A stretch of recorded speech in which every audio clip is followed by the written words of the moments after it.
End gold buyers, మీ కష్టాల్లో నమ్మకమైన మీ ఆత్మీయ నేస్తం.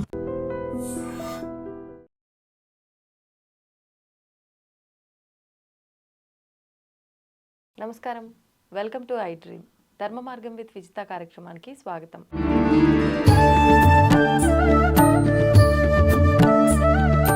ప్రస్తుతం మనతో పాటు ఉన్నారు ప్రముఖ జ్యోతిష్య వాస్తు పండితులు, లలిత అమ్మవారి ఉపాసకులు శ్రీ శ్రీ శ్రీ నానాజీ పట్నాయక్ గారు. ఇప్పుడు వారితో మాట్లాడదాం.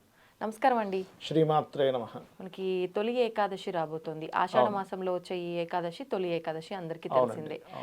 ఏ ఏకాదశి రోజు ఉపవాసం ఉన్నా ఉండకపోయినా ఈ ఏకాదశి రోజున ఉపవాసం కనుక ఉండగలిగితే మనకు స్వామివారి అనుగ్రహం సంపూర్ణంగా లభిస్తుంది అంటూ ఉంటారు. అసలు ఏంటి ఉపవాసం అంటే ఏంటి? ఈ మధ్యకాలంలో చాలా సందేహాలు మళ్ళీ ఉపవాసం పైన కూడా. ముఖ్యంగా ఆ రోజున ఏం చేయొచ్చు అంటారు? తప్పకుండా అండి. ఈ ఏకాదశికి ఉన్న ప్రత్యేకత ఏమిటంటే మనకి గండాలు తొలగిపోతాయి ఏకాదశి పాటించడం వల్ల. అపమృత్యు గండాలు అంటారు చూసారా? అపమృత్యు గండాలు ఖచ్చితంగా దోషాలు పోతాయి. ఎందుకు? ఎప్పుడైనా ఏకాదశి మనకు వచ్చినప్పుడు రవిచంద్రుల యొక్క డిస్టెన్స్ అనేటువంటి 3/11 యాక్సెస్లో కానీ 159 యాక్సెస్లో కానీ ఉంటుంది. సూర్య భగవానుడు కర్కాటకంలో ఉంటూ పంచమంలో అంటే వృశ్చికంలో చంద్రుడు నీచబడి ఉంటున్నాడు. ఎప్పుడైతే అలాగ సూర్యుడు కర్కాటకము చంద్రుడు నీచంలో ఎప్పుడైతే ఉన్నాడో అది చంద్రుడికి న్యాచురల్ అష్టమ స్థానం. అది కాబట్టి ఈరోజు చేసేటువంటి ఉపవాసాది దీక్ష సంబంధించినవి ఏవైతే ఉంటాయో ఖచ్చితంగా మీకు క్లియర్ అవుతుంది. అయితే ఇక్కడ చాలామంది ఏంటంటే ఉపవాసం ఉండి అందరికీ చెప్తూ తిరుగుతున్నాయి ఉపవాసం ఏం తినట్లేదు. అలా చెప్తే దోషం, అంటే అది ఫలితం రాదు. నిజంగా చెప్తున్నాను రాదు. మరి ఇప్పుడు మనం ఉపవాసంలో ఉన్నాం, ఫ్రెండ్స్ ఎవరో ఒకరు ఏదో ఒకటి తినడానికి ఇస్తారు, నేను తినకూడదు ఉపవాసంలో ఉన్నా అని నార్మల్గా చెప్పేసి అది ఎవరైనా తినడానికి ఇచ్చినప్పుడు చెప్పడం వేరు, పని కట్టుకొని చెప్పడం వేరు. గొప్పలకి చెప్పుకోవద్దు. ఇంకా నేనే గొప్పవాడిని, నా అంత భక్తుడు ఇంకోరు లేరు అన్నట్టుగా చెప్పకూడదు. అట్లా అప్పుడు అది ఫలితం రాదంటుంది శాస్త్రం. అందుకని అలాగే ఇక్కడ మనం అందరూ చేయాలని రూల్ ఏం లేదు. చిన్నపిల్లలకి ఎగ్జంప్షన్ అక్కర్లేదు. చిన్నపిల్లలకి, మహిళలకి, రోగగ్రస్తులకి, బాగా ఏజ్డ్ పర్సన్ వాళ్ళకి షుగర్లు బీపీలు ఉంటే వాళ్ళు ఉండలేరు. వాళ్ళు ఉండాల్సిన పనేం లేదు అక్కడ. ఆరోగ్యంగా ఉన్నారు మంచి యువకులు, వాళ్ళు చేయాలి. దీనివల్ల ఆరోగ్యం బాగుపడుతుంది మొట్టమొదటిగా. ఇప్పుడు వయసులో ఉన్న వాళ్ళు కూడా కొంతమందికి ఆరోగ్యం సహకరించట్లేదు, తినకపోతే కళ్ళు తిరుగుతుంది, వాళ్ళు కూడా ఉండకపోయినా పర్లేదు. అయితే మీరు ఉండకపోయినా పర్లేదు అన్నారు కదా అని ఎగ్జామ్షన్ తీసుకెళ్ళి అందరూ పంచుకున్న వాళ్ళు కూడా చేయకపోతే వాళ్ళకే నష్టం. ఇప్పుడు జన్మజాతకంలో కొన్ని అపమృత్యు దోషాలు కొన్ని ఉంటాయి. అష్టమ స్థానం పాడైపోయి ఇదవుతూ ఉంటుంది. అలాంటప్పుడు ఏంటంటే అక్కడ ఎప్పుడైతే అది పాడైందో అది ఏమవుతుంటుందంటే 8th హౌస్ ఏదైతే పాడైందో దానివల్ల వాళ్ళకి రావాల్సిన బెనిఫిట్స్ కాస్త నష్టపోవడాలు జరుగుతూ ఉంటాయి. అవి పర్టికులర్గా క్లియర్ అవుతాయి. జలగండాలు ఉంటాయి కొంతమందికి, లేదా అపమృత్యు దోషాలు ఉంటాయి, లేకపోతే ఆకస్మికంగా డౌన్ఫాల్ ఉంటుంది లైఫ్లో. ఇవన్నీ కూడా పోగొట్టేటువంటి ఏకాదశిది. అయితే దీనికి మీరు ఎంత భక్తి, శ్రద్ధ, భావన ఈజ్ మోస్ట్ ఇంపార్టెంట్. అయితే ఏకాదశి రోజు చాలామంది ఏం చేస్తారంటే ఇంట్లో ఏదైనా హోమాలు, యజ్ఞాలు కూడా చేయించుకుంటారు. అది మంచిదే. అందులో ముఖ్యంగా చంద్రుడు వృశ్చిక రాశిలో ఉన్నాడు కాబట్టి ఈరోజు ఎవరైనా సుబ్రహ్మణ్యేశ్వర స్వామి అభిషేకం కనుక చేయించుకున్నట్లయితే ఇంకా మంచిది. కొంతమంది ఏం చేస్తారంటే చంద్రమౌళీశ్వర ఆరాధన, చంద్రశేఖర అష్టకం చదువుతారు ఈ ఏకాదశికి. చంద్రశేఖర అష్టకం మంచిది, విష్ణు సహస్రనామాలు మంచిది, ఇవి చెయ్యాలి. అయితే చాలా మందికి ఏంటంటే సందేహం ఉంటుంది, పొద్దున్నే జాబ్ ఉంటుందని వెళ్ళిపోతాం, ఎక్కడ చేయించుకుంటాము. సాయంత్రం ఎర్లీగా వచ్చి కూడా చేసుకోవచ్చు, తప్పేం కాదు. 5-6కి వచ్చాము అప్పుడు కూడా ఇంట్లో చేసుకోవచ్చు. కొంచెం ఎర్లీగా 1 అవర్ ముందు రాగలుగుతారు కదా. ఇప్పుడు సుబ్రహ్మణ్య స్వామి పంచలోహ విగ్రహం అలాంటి విగ్రహం ఉంటే దాని మీద సుబ్రహ్మణ్య స్వామి అష్టకం చదువుతూ అభిషేకం కనుక చేస్తే, పాలు చేస్తే, కొంతమందికి ఇప్పుడు లేడీస్కి కొన్ని మెన్స్ట్రువల్ రిలేటెడ్ ఇష్యూస్ ఉంటాయి సార్, అవ్వకపోవడము, లేట్ అవ్వడము, తొందరగా అవి కూడా క్లియర్ అవుతాయండి ఏకాదశి వల్ల. ఎందుకంటే మన ఫుడ్ ఎప్పుడైతే ఆగుతుందో బాడీ ఇమ్యూనిటీ సెట్ చేసుకుంటుంది బాడీలో.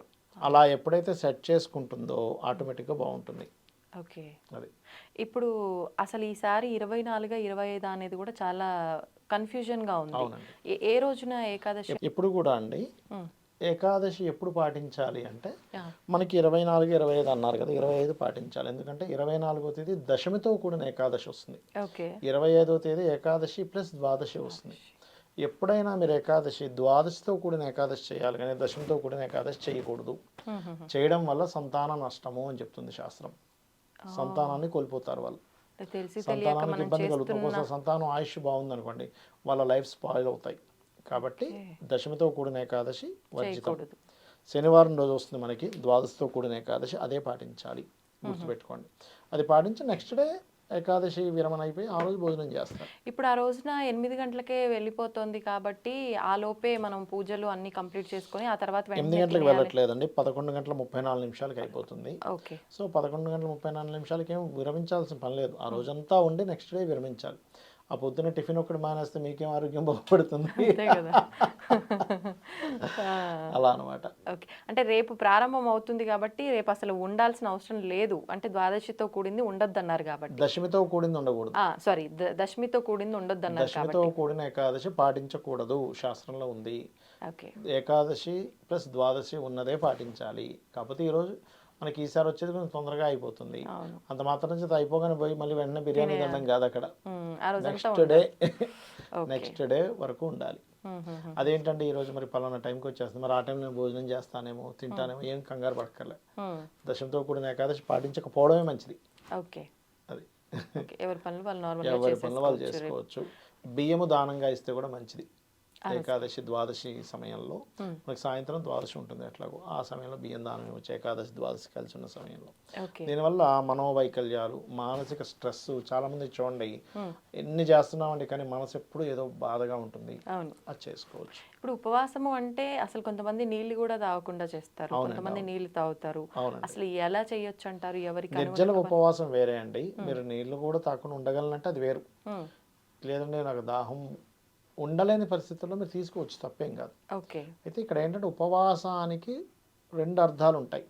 ఉపవాసము అంటే దేవుడికి దగ్గరగా ఉండడం, ఉపవాసము 8 యామములు ఏమి ఫుడ్ కానీ ఏమి తీసుకోకుండా ఉండడం. 8 యామములు అంటే ఒక యామం ఈక్వల్ టు 3 hours, 3 × 24 hours ఉండడం. ఇప్పుడు దేవుడికి దగ్గరగా ఉండడం అంటే అందరూ ఏమనుకుంటారు, కేవలం పూజ గదిలో ఉండడం, దేవుని నామస్మరణ, అదొకటే కాదు.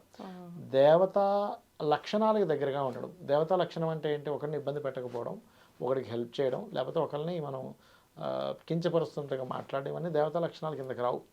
మనం ఏమనుకుంటాం, ఉపవాసం ఉంటున్నాం కానీ ఇంట్లో ఉండే వాళ్ళందరినీ నిందిస్తూ, పక్కోడిని నిందిస్తూ, పక్కోడితో గొడవ పెట్టుకొని, ఫోన్లో వాడితో గొడవ పెట్టుకుంటే అది దేవతా లక్షణాల కిందకి రాదు. దేవతకి దగ్గరగా ఉండడం, దేవత లక్షణానికి దగ్గరగా ఉండడం. ఉట్టి కేవలం ఏదో పూజ గదిలో కూర్చోవడం, నామస్మరణ చేయడం ఒకటే కాదు. బాడీ ప్రెజెంట్, మైండ్ అబ్సెంట్ కాదు. అది ఎగ్జాక్ట్లీ మనసు భగవంతుడి పైన ఉండాలి, పూజ రూమ్ లో ఉన్నా ఎక్కడ ఉన్నా కూడా. ఎగ్జాక్ట్లీ. ఇప్పుడు ఆ రోజంతా ఏదైనా నామస్మరణ చేసుకోవాలి అని అంటే ఏ భగవంతుడి నామస్మరణ? ఓం నమో నారాయణాయ చేయొచ్చు, నమ శివాయ చేయొచ్చు, ఓం స్కందాయ చేయొచ్చు, మీ ఇష్టదైవ నామస్మరణ చేయొచ్చు. అయితే ఇక్కడ ఎప్పుడు నామస్మరణ చేసేటప్పుడు అందులో ఆ నామాన్ని పలికేటప్పుడు మన లోపల మనకి లలితా సహస్రనామంలో నామం ఉంటుంది, రత్నగ్రైవయ్య చింతాకలోల ముక్తాఫలాన్విత అని. అంటే దాని బాహ్యార్థం ఏంటంటే రత్నాలు, అదే మెడకు వేసుకున్న రత్నాలు అవన్నీ వేసుకున్న అమ్మవారిని అర్థం.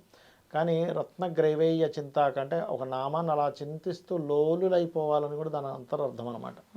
అలా ఏంటంటే ఒక నామాన్ని చేసేటప్పుడు అలా ఆ నామాన్ని, అదేదో రామదాస్తో పాట ఉంటుంది చూడండి, ఓ రామ నీ నామం ఎంతో రుచిరా అని, ఆ రకంగా ఏంటంటే ఆ యొక్క ఆస్వాదిస్తూ చేయాలి. ప్రతి పనిని కూడా స్వామివారికి సమర్పిస్తున్నట్టుగా చేయాలి. ప్రతి పనిని కూడా, ఆఫీస్కి వచ్చాము ఈరోజు ఏకాదశి అనుకోండి, ఈరోజు చేసే ఇంటర్వ్యూ కూడా ఆస్వాదిస్తూ చేయడం, స్వామివారికి సమర్పిస్తూ చేయడం, అలా చేయాలి. మనస్ఫూర్తిగా అనుకోవాలి, స్వామి నీకు ఇంటర్వ్యూ సమర్పిస్తున్నాను, నీకోసం చేస్తున్నాను అన్నట్టుగా చేయగలగాలి. చేస్తున్న ప్రతి పనిలో ఇంకా ఆయన తలుచుకుంటూ ఇంకా అంత నీదే అనే భావంతో చేయటం. అంతే. ధన్యవాదాలండి. శ్రీమాత్రే నమః. And for more videos, please subscribe to iDream. Please subscribe to iDream. Please subscribe iDream. And please subscribe to iDream. For more videos, subscribe to iDream. please like, share and subscribe to the channel. Congratulations, iDream. Subscribe to iDream. Subscribe to iDream. So subscribe to iDream Media. iDream ki iDream team andarki huge congratulations. Please subscribe iDream Media. Please subscribe to iDream. Subscribe iDream. Please subscribe to iDream. iDream అంటే నా కళల ఛానల్ను subscribe చేసుకున్న నోరు తిరుగుతలేదు, మీరైతే గంట గుర్తు కొట్టండి. For more such videos, please subscribe to iDream. Subscribe to iDream. Please subscribe to iDream. Please subscribe iDream Media. Please do subscribe to iDream. Please subscribe to iDream Media. For best entertainment and information, please subscribe iDream. And don't forget to subscribe to iDream.